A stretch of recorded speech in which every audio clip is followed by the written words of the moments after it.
Hi friends, നമുക്കിന്ന് കൊഞ്ച് കിട്ടിയിട്ടുണ്ട്. കൊഞ്ചെന്ന് പറഞ്ഞാൽ ഉണക്കക്കൊഞ്ച്. ഇത് ഹരിയേട്ടൻ്റെ അമ്മാവൻ്റെ വീട്ടിൽ കൊണ്ടുവരുന്നതാണ്. ഒരു സ്ത്രീ കൊണ്ടുവരുന്നതാണ്. അവർ സ്വന്തമായിട്ട് ഉണക്കി എടുത്തതാണെന്നൊക്കെയാണ് അവർ പറയുന്നത്. എന്നാലും നല്ല സാധനമാണെന്ന് തോന്നി. അപ്പോൾ അമ്മാവൻ ഞങ്ങളെ വിളിച്ച് പറഞ്ഞു. അപ്പം ഞങ്ങളും കൂടെ വാങ്ങിച്ചു. കണ്ടോ, ഈ നമുക്കിതൊന്ന് കറി വെക്കാം. കറി വെക്കാനുള്ള ആദ്യത്തെ സ്റ്റെപ്പ് എന്ന് പറഞ്ഞാൽ നമ്മളിതൊന്ന് വറക്കണം. കൊഞ്ച് ആദ്യം ഒന്ന് വറക്കണം. ചൂടാക്കിയിട്ട് നമ്മൾ ചിരട്ട കൊണ്ട് അതിൻ്റെ ചിരട്ട തല കളയുന്നതൊക്കെ അറിയാമായിരിക്കുമല്ലോ. നമുക്ക് ആദ്യം ഒന്ന് വറുത്തെടുക്കാം. ഒരുപാടങ്ങ് മൂത്ത് പോകാതൊക്കെ നോക്കിക്കൊണ്ട് ഇങ്ങനെ ഒന്ന് ഇളക്കിക്കൊണ്ടിരുന്നാൽ മതി. ലോ ഫ്ലെയിം വേണ്ട, മീഡിയം ഫ്ലെയിമിലിട്ട് നമ്മളൊന്ന് വറക്കാം. കാരണം നമ്മൾ ഇതിൻ്റെ അടുത്തൊന്നും മാറുന്നില്ലല്ലോ. ഇനി ഒന്ന് ഇളക്കിക്കൊണ്ടിരുന്നാൽ മതി. ഒന്ന് മൊരിഞ്ഞ് വരുമ്പോൾ നമുക്കത് ഓഫ് ചെയ്യാം.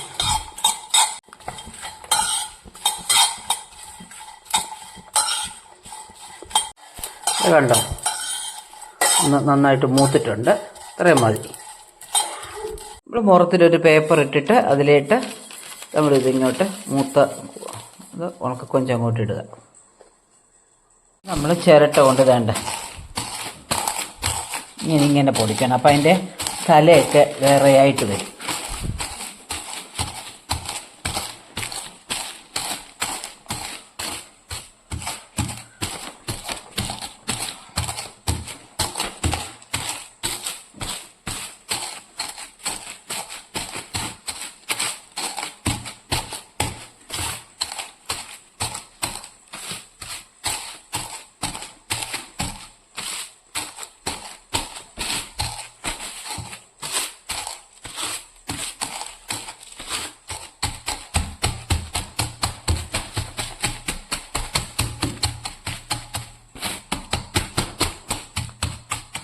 നമ്മൾ ചിലതൊക്കെ ഇങ്ങനെ പോവാതെ കിടക്കും. അന്നേരം നമുക്ക് ഇതിങ്ങനെ ചെറുതായിട്ട് മിക്കവാറും ഉള്ളതൊക്കെ പോയിട്ടുണ്ട്.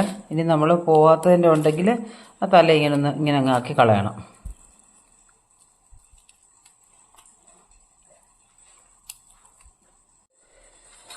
വേണ്ടേ, ഇത്ര അത് കിട്ടിയിട്ടുണ്ട്. ബാക്കി അതിൻ്റെ കുറച്ച് പൊടിയുണ്ട്. നമ്മൾ പച്ചക്കൊഞ്ച് എടുക്കുകയാണെങ്കിൽ നമ്മൾ തീർച്ചയായിട്ടും അതിൻ്റെ തല എടുക്കുമല്ലോ. ഒരു ഉണക്കക്കൊഞ്ചിൻ്റെ ഞങ്ങൾ സാധാരണ അങ്ങനെ എടുക്കാറില്ല. ആരെങ്കിലും എടുക്കുന്നുണ്ടോ എന്ന് എനിക്കറിയത്തില്ല. ഞങ്ങൾ സാധാരണ എടുക്കാറില്ല. കാരണം അതിനൊരു ഷാർപ്പായിട്ടത് കൊണ്ടു കയറും. അതുകൊണ്ട് നമ്മൾ ഉണക്കക്കൊഞ്ചിൻ്റെ തല എടുക്കത്തില്ല. ഇനി നമുക്ക് വേണ്ട ഇതിൻ്റെ ഇത് പൊടി വന്നേക്കുന്ന ഇത് നമ്മളൊന്ന് പാറ്റിയെടുക്കണം. മുറത്തിലെടുത്ത് വെച്ചിട്ടുണ്ട്. ഇനി ഒന്ന് ഞാൻ പാറ്റിട്ട് ഇത് കണ്ടോ, ഇത്രയും പാറ്റി എല്ലാം അല്ലാതെയൊക്കെ റെഡിയായിട്ട് ഇത്രയും കിട്ടിയിട്ടുണ്ട്.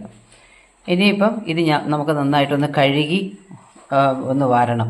കാരണം മണ്ണൊക്കെ ഉണ്ടെങ്കിൽ അറിയത്തില്ലല്ലോ. അതുകൊണ്ട് ഒന്ന് കഴുകി വാരാം. ഇനി നമ്മൾ ഇതിലേക്ക് ചേർക്കാനാണ് മാങ്ങയുടെയൊക്കെ അവരവരുടെ പുളി അനുസരിച്ച് മതി. വേണ്ട, മുരിങ്ങയ്ക്ക, പടവലങ്ങ, വെള്ളരിക്ക, ഇത്ര സാധനങ്ങൾ ഞാനൊന്ന് അരിഞ്ഞ് അതിലേക്ക് ചേർക്കാനാണ്. അതുകൊണ്ട് കഷ്ണങ്ങളെല്ലാം അരിഞ്ഞിട്ടുണ്ട്. ഇനി നമ്മൾ കഷ്ണങ്ങളെല്ലാം ഇതിലിട്ടിട്ട് കഷ്ണങ്ങളെല്ലാം ഇട്ടു. ഇനിയും ഈ ചെമ്മീനും കൂടെ ഇതിലേക്ക് ഇടുക.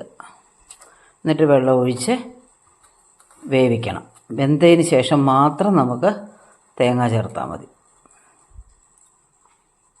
ഇത് ഉണക്കക്കൊഞ്ച് അധികം വേവാനൊന്നുമില്ല. കഷ്ണം ഞാൻ ചെറുതായിട്ട് അരിഞ്ഞേക്കുന്നത്, അതുകൊണ്ടത് പെട്ടെന്ന് വേവായിരിക്കും. ഇനി ഞാനൊരു 3-4 പച്ചമുളക് ഇതിലേക്ക് ഇട്ടു. ഇനി നമുക്ക് അല്പം മഞ്ഞൾപ്പൊടി ഉപ്പും കൂടെ ചേർത്ത് വേവിക്കാം. മഞ്ഞൾപ്പൊടി ഉപ്പും ചേർത്തിട്ടുണ്ട്. കറിവേപ്പില പിന്നെ ചേർക്കാം.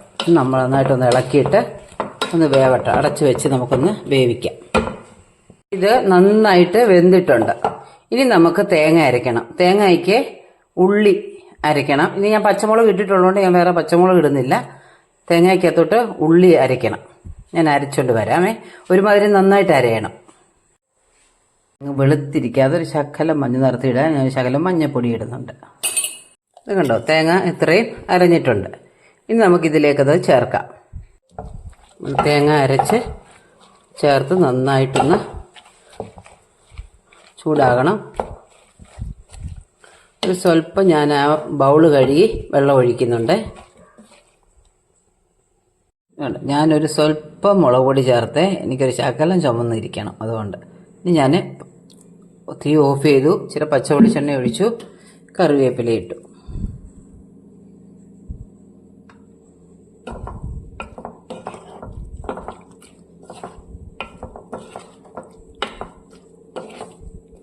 കണ്ടോ?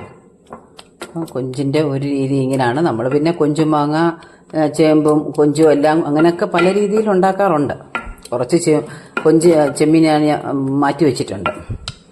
അപ്പം അന്നേരം പല രീതിയിൽ ഉണ്ടാക്കാമല്ലോ. അപ്പോൾ എല്ലാവരും എൻ്റെ ചാനൽ കാണണം, സബ്സ്ക്രൈബ് ചെയ്ത് തരണം, ലൈക്ക് ചെയ്യുകയും കമൻറ്റ് ചെയ്യുകയൊക്കെ ചെയ്യണേ. Thank you.